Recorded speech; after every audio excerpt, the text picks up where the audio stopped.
পুরীর জগন্নাথ মন্দির এবং কোণার্কের সূর্য মন্দিরের মতন দেখতে পাবে দীঘার জগন্নাথ মন্দিরেও কলিঙ্গ স্থাপত্য শৈল।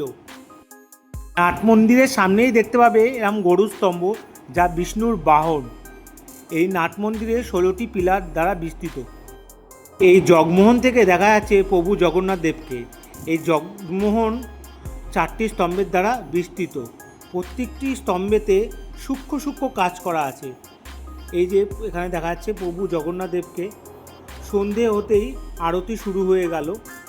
এই যে দেখছো ইস্কনের মহারাজরা আরতি করতে। মন্দিরটি তৈরি করতে রাজস্থানে বেলে পাথর আনা হয়েছিল। প্রায় 800 কারিগর এসেছিল এই মন্দিরটি প্রতিষ্ঠান করতে। এদের মধ্যে অধিকাংশই কারিগর অযোধ্যা রাম মন্দিরে ছিল। মন্দিরের ভেতর এবং মন্দিরের বাইরে এরম কালো কোষ্ঠী পাথরে অনেক দেবদেবীর মূর্তি দেখতে পাবে। পৌরাণিক কাহিনী ফুটিয়ে তোলা হয়েছে এই মন্দিরের ভেতর অনেক। মন্দিরে ঢুকতেই দেখতে পাবে এই 34 ফুটের অরুণ স্তম্ভটি, যা সূর্যদেবের সারথি। 3টি রথে চেপে জগন্নাথ দেব, বলভদ্র এবং সুভদ্রা দেবী মাসির বাড়ি যাবেন রথের সময়। এতদিন দীঘায় যেত মানুষ সমুদ্রর টানে, এখন মানুষ যায় মনের টানে। সবার জন্য খুলে গেল দীঘার জগন্নাথ দ্বার। হ্যালো বন্ধুরা, কেমন আছো? আশা করি তোমরা ভালো আছো এবং সুস্থ আছো। ড্রিম মাই ট্রাভেল চ্যানেলের পক্ষ থেকে তোমাদের স্বাগত জানাই। আরেকটি নতুন ভিডিও নিয়ে তোমাদের কাছে উপস্থিত হলাম। আজকে 4/5/2025 আমরা এসেছি দীঘাতে জগন্নাথ মন্দির দর্শন করতে। এই দীঘাতে তোমরা আসবে কি করে, মন্দির কিভাবে দর্শন করবে, কখন মন্দির খোলা থাকে, কখন মন্দির বন্ধ হয়, মন্দিরে আশেপাশে খুঁটিনাটি সমস্ত তথ্য তোমাদের কাছে উপস্থিত করব। তাই ভিডিও শেষ পর্যন্ত দেখতে থাকবে। আর যদি আমার ভিডিওটি যদি ভালো লাগে, প্লিজ একটা লাইক শেয়ার করো আর আমাকে আশীর্বাদ করো। হাওড়া থেকে দীঘা যাওয়ার বেশ কিছু ট্রেন আছে, আমি আমার ডেসক্রিপশনে দিয়ে দিলাম, দেখে নিও। হাওড়া থেকে এই দীঘা যাওয়া তোমরা লোকাল ট্রেনেও যেতে পারো, আবার রিজার্ভেশন করেও যেতে পারো। দীঘা স্টেশনে আসলে তোমরা ট্রেন থেকে দীঘার জগন্নাথ মন্দির দর্শন করতে পারবে। কিন্তু আমরা ধর্মতলা থেকে রাত 11:30 বাসে ধরেছিলাম। পরের দিন সকালবেলা 4টের সময় দীঘায় পৌঁছালাম। সকাল সকাল দীঘায় পৌঁছে আমরা ভোরের সূর্যোদয় দেখলাম। অসাধারণ লাগলো এই সূর্যোদয় দেখে।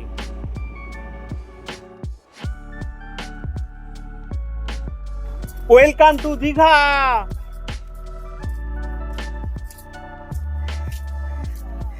জয় জগন্নাথ। এটি দেখছো দীঘার জগন্নাথ দেবের মাসির বাড়ি। এটা হচ্ছে নবনির্মিত মাসির বাড়ি, নতুন হয়েছে। দেখো এখানেই জগন্নাথ, বলরাম, সুভদ্রা দেবী রথের সময় এখানে আসবে। আর এর পাশে রয়েছে পুরনো জগন্নাথ দেবের মন্দির। এই হচ্ছে দেখছো পুরনো জগন্নাথ দেবের মন্দির, আর তার পাশে মাসির বাড়ি তৈরি করা হয়েছে। এই দেখছো এটা হচ্ছে পুরনো জগন্নাথ মন্দির। উপরেই আছে বিষ্ণু, তার পাশেই আছে শিবজি, সতীকে পিঠে করে যাচ্ছে, আর তার পাশে আছে বজরংবলী, এই হনুমানজি। এই হচ্ছে পুরনো মন্দির। এই প্রভু জগন্নাথ দেবকে দেখাচ্ছি। এই যে দেখছো পুরনো জগন্নাথ দেবের মূর্তি, খুবই সুন্দর, অসাধারণ লাগছে মূর্তিটি। এই মন্দিরে ঢোকার হচ্ছে এইটা হচ্ছে চৈতন্য দ্বার। এই যে চৈতন্য মহাপ্রভুকে দেখা যাচ্ছে, এই যে চৈতন্য দ্বার। বন্ধুরা, চৈতন্য দ্বারের পাশ দিয়ে যেই রাস্তাটা চলে গেল এই সোজা, এই রাস্তা দিয়ে গেট নাম্বার 6 দিয়ে তোমাদের মন্দিরে ঢুকতে দেবে। ওই সব গেট দিয়ে তোমাদের আগের দিকের গেটে তোমাদের ঢুকতে দিচ্ছে না।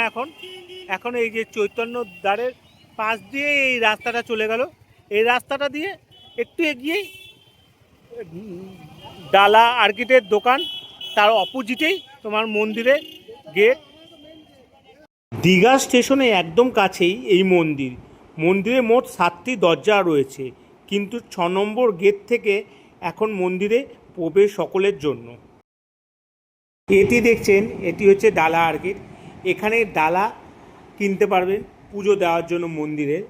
এখানেই জুতো রেখে মন্দিরে প্রবেশ করতে পারবেন, কিন্তু এখনও সব দোকান স্টল খুলে উঠতে পারেনি, কারণ সবে উদ্বোধন হয়েছে তো কিছুদিন আগে মন্দিরটি, তাই এখনও সব স্টল খুলে উঠতে পারেনি। প্রথমেই চোখে পড়বে সূর্যের এই অরুণ স্তম্ভ। পুরীতে এই রকম 34 ফুটের অরুণ স্তম্ভ দেখতে পাবেন। এখানে একইভাবে অরুণ স্তম্ভ পেরিয়ে মূল সিংহদ্বারে পৌঁছতে পারবেন। দুয়ার দিয়ে যাব মন্দিরের ভিতরে, চলো যাওয়া যাক।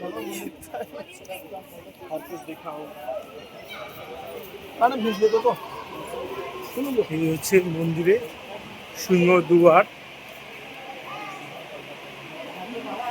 পুরো কাঠের, কত সুন্দর কাজ করা দেখো, প্রত্যেকটা অসাধারণ।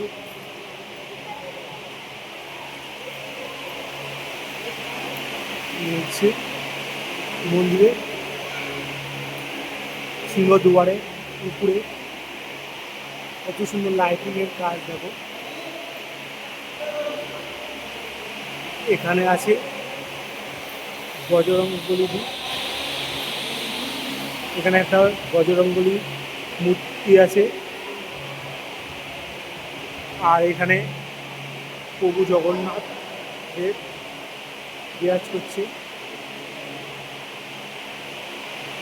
অসাধারণ লাগছে, অসাধারণ লাগছে। এই প্রভু জগন্নাথ দেবের মূর্তি পুরো কাঠের, আর উপরে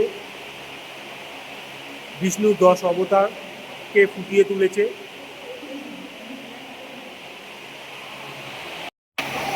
সিংহদ্বার থেকে বেরিয়েই আমরা দেখতে পাবো দুদিকে জলাশয়, এইদিকেও ডান দিকেও পাবে এরম জলাশয়।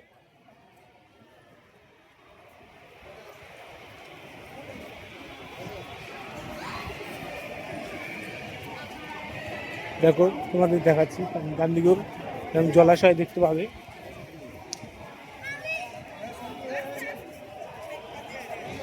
পুরো পদ্ম পাতা দিয়ে এরম জলাশয় দেখতে পারবে, জলাশয়।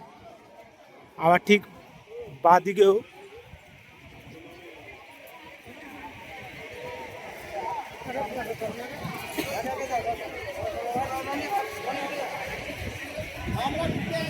এরম দেখতে পারবে, এরম জলাশয়।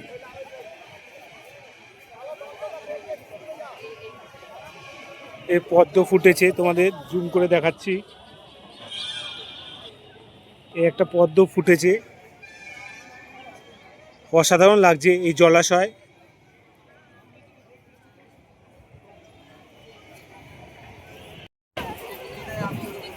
এই সিংহদুয়ার থেকে আমরা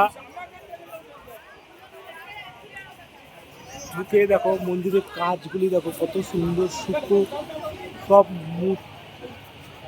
অসংখ্য মূর্তি এখানে ফুটিয়ে তুলেছে সব। আর কাজ দেখো মন্দিরে, সব মিস্ত্রিদের সব হাতের কাজ, কত সুন্দর।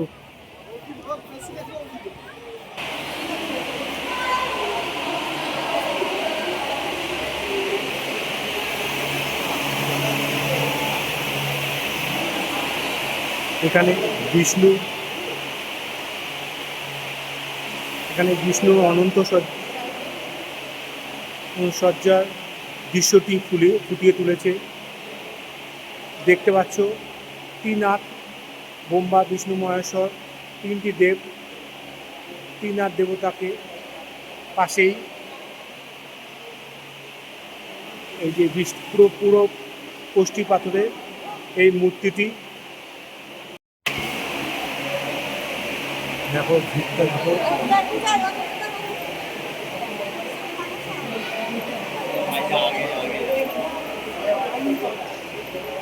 এই আমরা আস্তে আস্তে এগিয়ে যাচ্ছি ভোগ মণ্ডপের দিকে।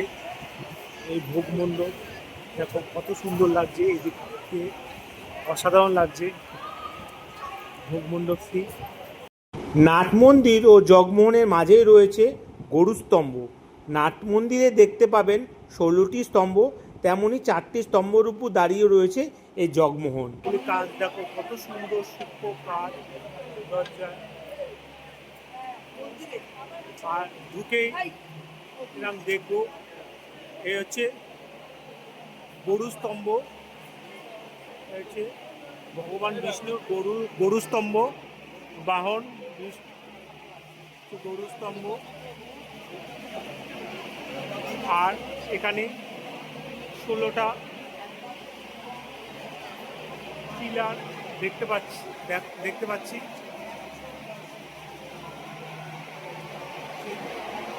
16টা পিলার দেখা যাচ্ছে। এই হচ্ছে 16টা পিলার, আর উপরে ঝাড়বাতিগুলি দেখো কত সুন্দর কাজ করা ঝাড়বাতি। এই 16টা পিলার নাট মন্দির দেখতে পারবে। এই নাট মন্দিরে এরকম কালো কষ্টি পাথরে বিভিন্ন দেবতার এরকম বিগ্রহ দেখতে পারবে।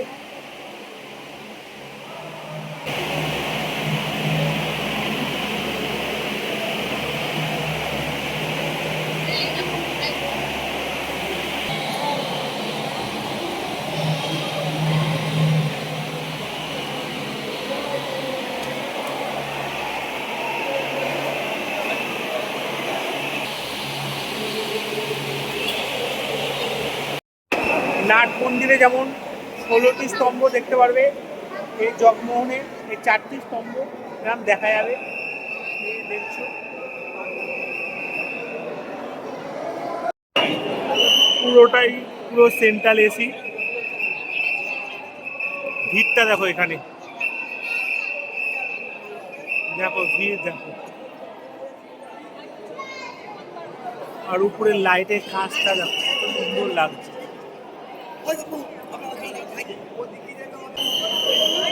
জয় জগন্নাথ, জয় জগন্নাথ, জয় জগন্নাথ।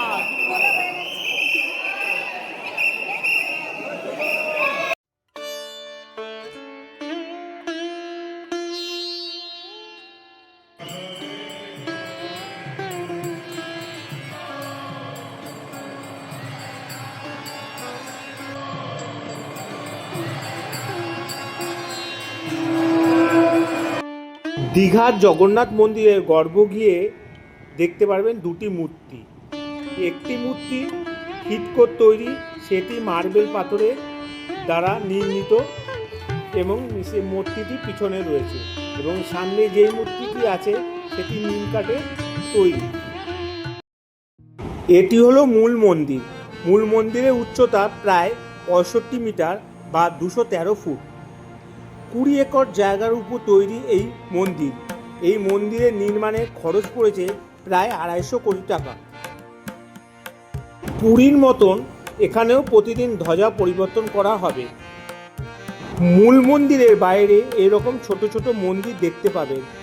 এই কালো পাথরে পৌরাণিক কিছু দেবদেবীর মূর্তি দেখতে পাবেন। পুরীর মন্দিরের অনুকরণে দীঘাতেও মূল মন্দিরের গর্ভগৃহ, নাট মন্দির, জগমোহন, ভোগমণ্ডপ এবং সিংহদ্বার দেখতে পাবেন। হিটকোর তত্ত্বাবধানে প্রায় 800 কারিগর এই দীঘায় এসেছে মন্দিরের নির্মাণের কাজে। এরা মূলত রাজস্থানের বাসিন্দা। অযোধ্যা রাম মন্দিরের কাজেও এরা ছিলেন। এইসব কারিগররা দীঘাতে পাথর কেটে নানা নকশা ফুটিয়ে তুলেছেন। এখানে 3টে 6টা বাতিস্তম্ভ, ঠিক অপোজিটে এরকম 6টা বাতিস্তম্ভ দেখতে পাবে। এই হচ্ছে বাতিস্তম্ভ, এখানে 3টে, এখানে ঠিক 3টে বাতিস্তম্ভ। সন্ধেবেলা এতে লাইট জ্বলে, অসাধারণ লাগে। এই 3টে রথ দেখছো, এই 3টে রথ করে প্রভু জগন্নাথ দেব রথের দিন মাসির বাড়ি যাবে। দেখছো 3টে রথ পুরো কালারফুল।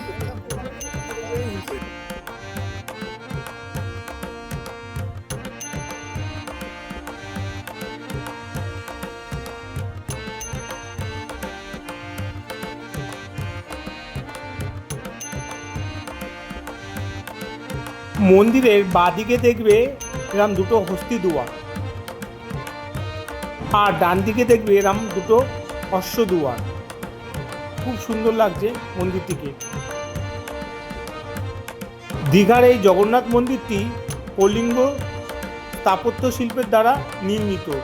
কলিঙ্গ স্থাপত্য শিল্প তোমরা দেখতে পারবে পুরীর জগন্নাথ মন্দির, কোণারকে সূর্য মন্দির, এই মন্দিরগুলিতে তোমরা কলিঙ্গ স্থাপত্য শিল্প দেখতে পারবে। এই কলিঙ্গ স্থাপত্য শিল্পের মধ্যে তোমরা এরম জগমোহন, ভোগ মণ্ডপ, নাট মন্দির, সিংহদুয়ার এই কলিঙ্গ স্থাপত্য শিল্পের মধ্যে পড়ে। মন্দিরটি সকাল 6টায় খোলে, দুপুরে 1টার সময় বন্ধ হয়, আবার বিকেল 3টের সময় খোলে, আবার রাত 8টার সময় বন্ধ হয়। সকালে হয় 56 ভোগের আরতি এবং সন্ধ্যের সময় সন্ধ্যা আরতি হয়। আর এই মন্দিরটিকে ইস্কনের মহারাজদের হাতে দায়িত্বে দিয়েছে। ইস্কনের মহারাজরাই এই মন্দিরটিকে দেখাশোনা করছেন। বন্ধুরা, আমার জগন্নাথ দেবের ভিডিওটি কেমন লাগে জানাবে। যদি ভালো লেগে থাকে প্লিজ লাইক, শেয়ার এবং একটা কমেন্ট করতে ভুলো না যেন। ভালো থেকো এবং সুস্থ থেকো।